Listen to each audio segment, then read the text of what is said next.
Tuhan adalah gembalaku, takkan kekurangan aku. Saudara-saudari terkasih di dalam Kristus, selamat pagi. Salam jumpa lagi dalam Sabda Siap Saji, Sabtu 31 Desember 2022, hari terakhir di tahun 2022 dan hari ke-7 dalam oktav Natal. Marilah kita berdoa dalam nama Bapa, Putra, dan Roh Kudus. Amin. Allah Bapa yang Maha Kuasa dan Kekal, Engkau menghendaki kelahiran Putramu Yesus Kristus menjadi dasar dan puncak iman kami. Bantulah kami agar dapat bersatu dengannya, sebab Dialah yang hidup dan berkuasa bersama Dikau dalam persatuan Roh Kudus Allah sepanjang segala masa, khususnya di akhir tahun ini. Biarlah cinta-Mu, berkat-Mu tetap berlimpah dan menutup tahun ini dengan sukacita dan bahagia. Amin. Tuhan bersamamu dan bersama rohmu. Inilah Injil Yesus Kristus menurut Yohanes. Dimuliakanlah Tuhan.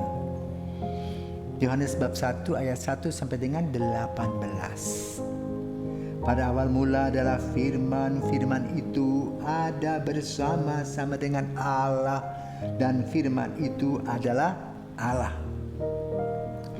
Firman itu pada mulanya bersama-sama dengan Allah. Segala sesuatu dijadikan oleh Dia, dan tanpa Dia tak ada sesuatu pun yang telah jadi dari segala yang telah dijadikan. Dalam Dia ada hidup, dan hidup itu adalah terang bagi manusia. Terang itu bercahaya di dalam kegelapan, tetapi kegelapan tidak menguasainya. Datang seorang yang diutus Allah, namanya Yohanes. Ia datang sebagai saksi untuk memberi kesaksian tentang terang itu, supaya oleh Dia semua orang menjadi percaya. Ia sendiri bukan terang itu, tetapi Ia harus memberi kesaksian tentang terang itu. Terang yang sesungguhnya yang menerangi setiap orang sedang datang ke dalam dunia. Terang itu telah ada di dalam dunia, dan dunia dijadikan olehnya, tetapi dunia tidak mengenalnya. Ia datang kepada milik kepunyaannya, tetapi orang-orang kepunyaannya itu tidak menerimanya. Tetapi semua orang yang menerima Dia diberinya kuasa menjadi anak-anak Allah, yaitu mereka yang percaya dalam namanya. Orang-orang yang diperanakan bukan dari darah atau daging, bukan pula secara jasmani oleh keinginan seorang laki-laki, melainkan dari Allah. Firman itu telah menjadi manusia dan diam di antara kita, dan kita telah melihat kemuliaannya, yaitu kemuliaan yang diberikan kepadanya sebagai anak tunggal Bapa, penuh kasih dan kebenaran. Tentang Dia Yohanes memberi kesaksian dan berseru, "Inilah Dia yang kumaksudkan ketika aku berkata, sesudah aku akan datang Dia yang telah mendahului aku, sebab Dia telah ada sebelum aku." Karena dari kepenuhannya kita semua telah menerima kasih karunia demi kasih karunia. Sebab hukum Taurat diberikan oleh Musa, tetapi kasih karunia dan kebenaran datang oleh Yesus. Tidak seorang pun pernah melihat Allah, tetapi anak tunggal Allah yang ada di pangkuan Bapa, Dialah yang menyatakannya. Demikianlah sabda Tuhan. Terpujilah Kristus. Saudara terkasih, kita hari ini memasuki hari terakhir tahun 2022. Kita melihat kaleidoskop kita. Kita flashback, melihat kembali. Mulai 1 Januari 2022 sampai 31 Desember 2022. Apa yang menjadi ciri khas tahun 2022? Pertama, COVID sudah mereda. Kedua, banyak orang sudah divaksin 3-4 kali.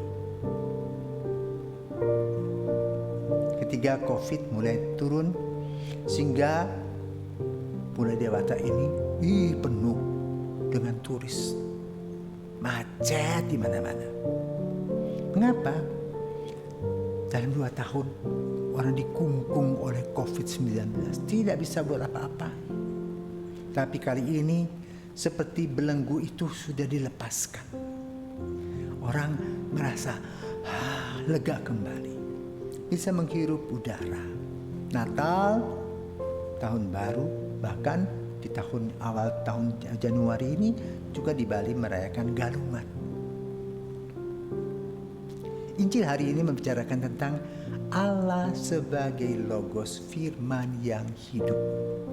Firman yang bersifat kekal, yang ada sebelum adanya dunia ini, yang digambarkan oleh Yohanes sang pengarang Injil ini.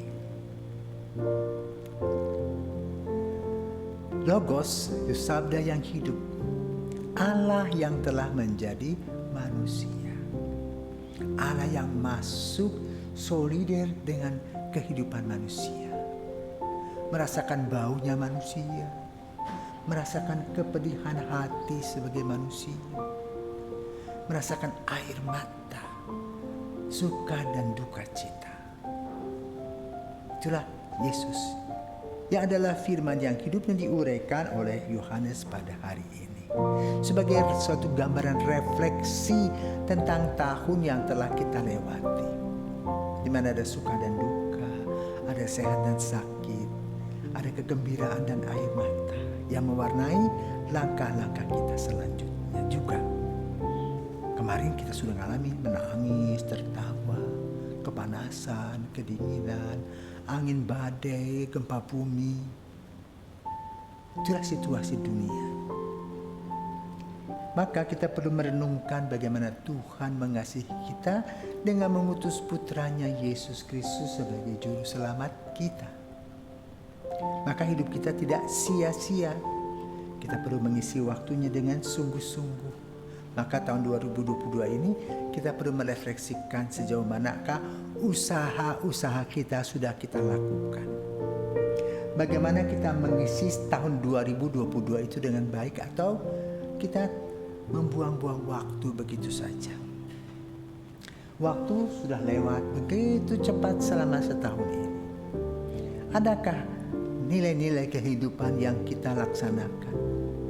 Sebagai seorang yang beriman, sejauh manakah kita memperhatikan iman kita? Bagaimana hidup doa kita? Bagaimana implikasi doa dalam kehidupan nyata sehari-hari? Maka Yesus memberikan kepada kita seorang Yohanes Pembaptis. Yohanes yang berteriak-teriak, luruskanlah jalan Tuhan, dan digambarkan di dalam Injil pada hari ini. Dia sendiri bukan terang itu, tetapi ia harus memberi kesaksian tentang terang itu. Luar biasa kata-kata Yohanes ini. Yohanes bukan terang itu, tetapi dia harus memberikan kesaksian tentang terang itu. Kenapa? Karena terang itu telah datang bagi manusia, bercahaya di dalam kegelapan dan dosa. Dan kegelapan itu tidak menguasainya. Kita cuek bebek dengan terang yang ada diberikan Tuhan, yaitu putranya yang tunggal. Maka diingatkan oleh Injil Yohanes bahwa terang itu telah ada di dalam dunia, kekal sifatnya. Itulah Tuhan. Maka refleksi kita kepada Allah Tritunggal, Bapa, Putra, dan Roh Kudus yang bersifat kekal. Dan Yohanes telah memberikan kesaksian dalam hidupnya. Lalu bagaimana dengan kita? Kita pun harus memberikan kesaksian tentang Yesus, Sang Juru Selamat, anak manusia yang lahir di Bethlehem, yang kemudian disalibkan, wafat, dan dimakamkan, dan kemudian bangkit bagi keselamatan kita. Maka di ujung tahun ini kita mohon kepada Tuhan atas kekurangan-kekurangan kita, pengampunannya. Dan sesudah itu kita mendapatkan berkat-berkat yang baru menyongsong tahun baru. Dengan harapan bahwa kita boleh mengisi tahun baru, tahun 2023 dengan sukacita. Mengisi hari demi hari untuk mencari, untuk hidup di dalam Tuhan, dalam proses jatuh bangun. Harapan bukan hanya sajalah kesia-siaan, tetapi harapan adalah harapan yang akan mengisi hari esok kita dengan baik. Maka kita sebagai seorang misionaris, sebagai orang yang diutus Tuhan, harus mewartakan tentang Kristus yang wafat dan bangkit dan menyelamatkan itu dalam kehidupan kita sehari-hari. Sehingga dengan demikian kata-kata atau apa yang dikatakan oleh Yohanes, Injil Yohanes tentang Yesus, tentang firman, tentang logos, Allah yang hidup, itu benar-benar hadir di dalam langkah-langkah kita, khususnya di tahun yang baru. Sehingga kita boleh melangkah dengan sukacita dan ringan. Kenapa? Tidak takut menghadapi hari esok. Hari esok adalah berkat-berkat yang sedang menanti kita. Selamat menutup tahun baru melalui pertobatan, melalui refleksi di mana kita telah melihat hal-hal yang kurang dari diri kita perbaiki, dan di tahun yang baru kita mulai dengan semangat yang baru. Semangat kasih Yesus. Selamat memasuki tahun yang baru. Tuhan senantiasa memberkati kita. Amin.